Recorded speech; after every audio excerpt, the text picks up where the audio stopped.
So now that we talked about what obstructive sleep apnea is, we're going to talk about why people get it. In general, it's everything from the tip of your nose down to your diaphragm and everywhere in between. And unfortunately, your diaphragm also means your abdomen. So we'll get to that at the end.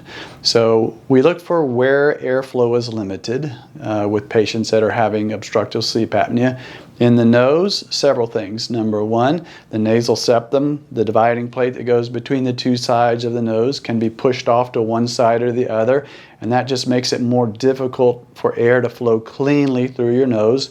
Some patients have enlarged what are called turbinates. Those are the natural swellings that run along the side wall of your nose. Especially if you're a bad allergy sufferer, you're maybe prone to that. Some people just have enlarged turbinates. We find that in the winter time, when the air is colder and drier, your turbinates tend to get more swollen up. So that can cause obstruction during those times of the year.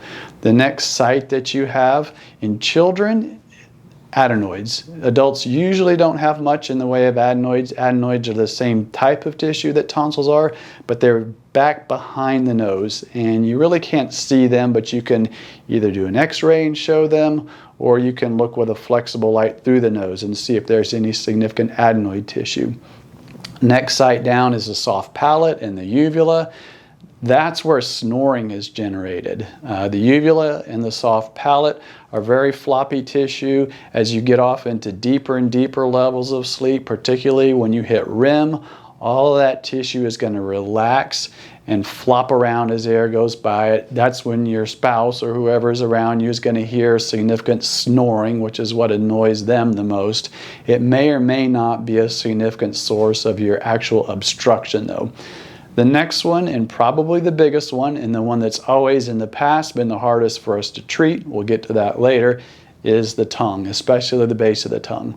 Especially if you're sleeping on your back. And when you hit REM sleep, which is dream sleep, all your muscles go limp.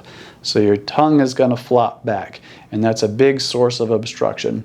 There's also a little flapper valve that sits on top of your airway called the epiglottis, and that can flop back. But the last thing I want to talk about is your diaphragm. If you've got an enlarged abdomen, it's just pushing down on your diaphragm, pushing your lungs up and causing further restriction there. So you want to get your BMI, your body mass index, below 25.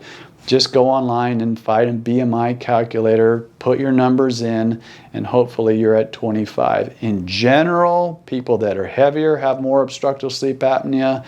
That's not always the case. I even at one point had a patient who was a model who had obstructive sleep apnea fairly significantly too.